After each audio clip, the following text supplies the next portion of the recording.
І ти одразу знав, що від брами дійдеш до ВІП? А ти зможеш пройти шлях Сіті, подолати 8 рівнів, отримати всі бонуси та нагороди.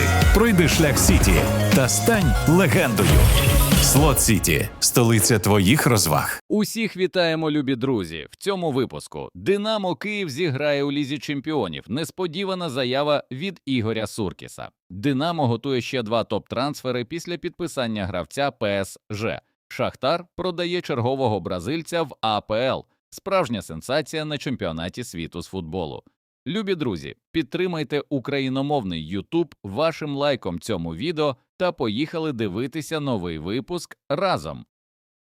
«Динамо Київ» розпочало потужну літню трансферну кампанію. Київський клуб вже встиг оформити підписання нападника ПСЖ П'єра Мунгенге. Угода з новим французьким Мбаппе розрахована на 3 роки та набуде чинності з 1 липня. У сезоні 2025-26 Мунгенге став одним із лідерів другої команди, провів 33 матчі, забив 21 гол і віддав 12 асистів.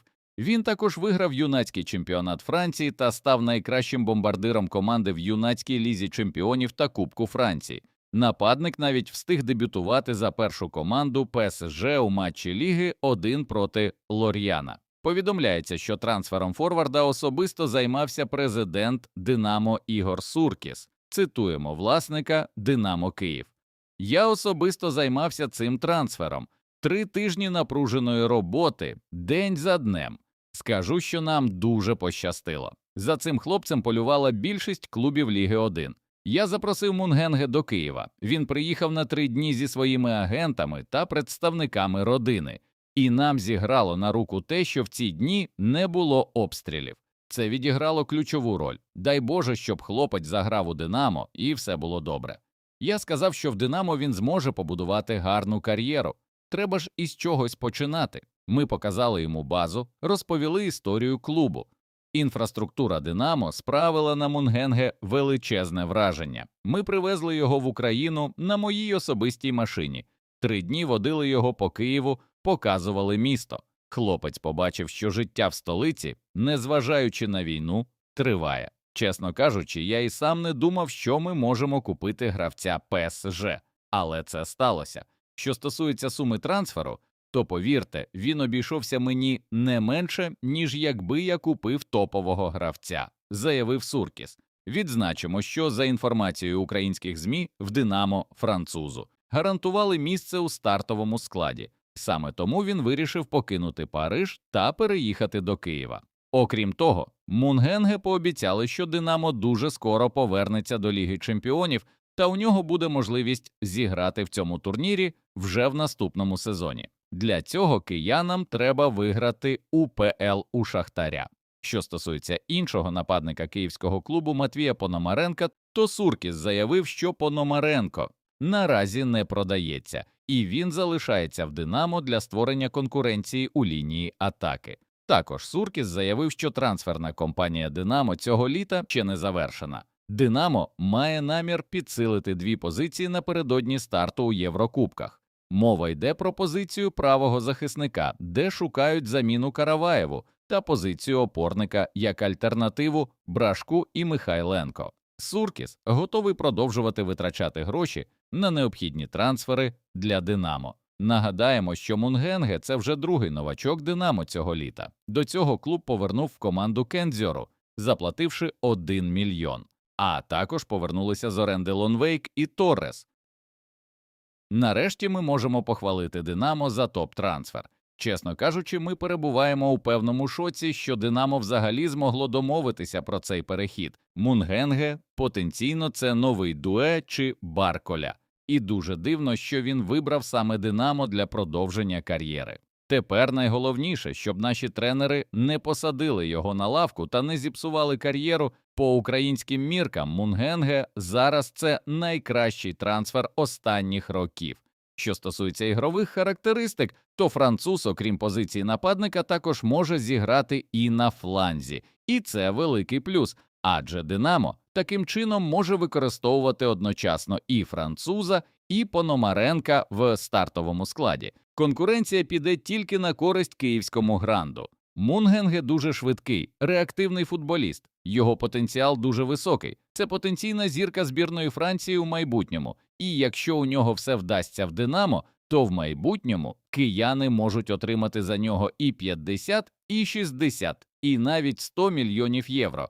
Якщо Суркіс ще й зможе підписати гарного правого захисника та закрити позицію в опорній зоні, то тоді «Динамо» взагалі треба буде поаплодувати за цю потужну трансферну кампанію. Так, в ідеалі ще було б закрити позицію Вінгера, але маємо надію, що Шола Гундана все ж таки розіграється. Окрім того, не забуваємо про Андрія Ярмоленка, який ще рік повинен пограти на серйозному рівні. Шахтар може оформити гучний літній трансфер на 25 мільйонів євро. Вінгер донецького Шахтаря Егіналду може продовжити кар'єру в англійській прем'єр-лізі. За інформацією джерела Fulham Fan News, серйозний інтерес до 21-річного бразильця проявляє Фулгем. Лондонці уважно стежать за виступами футболіста та розглядають його як одного з кандидатів для підсилення атаки. Гірники готові розглянути продаж свого гравця. Орієнтовна сума потенційного трансферу становить від 20 до 20 мільйонів євро. Минулого сезону Егіналду був одним із ключових футболістів Шахтаря та привернув увагу низки європейських клубів. До гравця активний інтерес проявляє також Еспаньол. ЛНЗ оформив топ-трансфер перед стартом у Лізі конференцій. Албанський півзахисник Теді Цара перейшов з Олександрії в ЛНЗ, повідомив телеграм-канал черкаського клубу. Загалом за Олександрію Теді Цара провів 46 офіційних матчів за команду. У активі атакувального хавбека 12 забитих м'ячів та 6 гольових передач. До цього повідомлялося, що футболістом цікавилося «Динамо» і «Полісся», однак саме ЛНЗ виграло конкуренцію за албанського Вінгера, і тепер він повинен допомогти клубу із Черкас у кваліфікації Ліги конференцій у матчах проти бельгійського Гента. Завершуємо випуск новинами із чемпіонату світу. Збірна ПАР створила справжню сенсацію та доволі неочікувано вийшла у плей-офф чемпіонату світу з футболу. Збірна Південно-Африканської Республіки здобула перемогу у грі третього туру чемпіонату світу над Південною Кореєю 1-0. Єдиний гол у матчі забив Тапело Масеко на 63-й хвилині і приніс команді першу перемогу на турнірі. Завдяки виграшу ПАР набрав 4 очки у свій актив, обійшовши корейців у таблиці групи А. Таким чином, африканці з другого місця вийшли у плей-офф. ПАР стала 7-ю африканською збірною в історії, яка зуміла вийти з групи на чемпіонаті світу. Найбільше виходів у плей-офф має Нігерія та Марокко по 3 виходи, 2 у активі Гани й Сенегалу і по 1 в Камеруну та Алжиру. У грі однієї 16-ї фіналу чемпіонату світу збірна ПАР зіграє проти одного з господарів турніру – Канади. Південна Корея тепер буде чекати результати інших груп, щоб дізнатися, чи вийде вона у плей-офф. Виграла ж групу збірна Мексики, яка ще очікує на свого суперника у плей-офф. Групу Б виграла збірна Швейцарії, яка у видовищному матчі переграла Канаду 2-1. Господарі чемпіонату завершили груповий етап на другій сходинці. Третє місце посіла Боснія.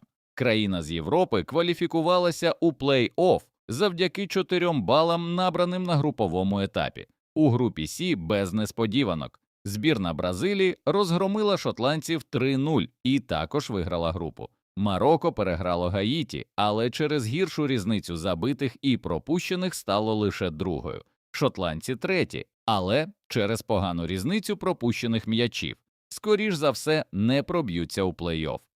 А у нас на цьому все. Дякуємо, любі друзі, вам за ефір. Поставте, будь ласка, лайк цьому відео та підпишіться на канал. До нових зустрічей. Бережіть себе та Україну.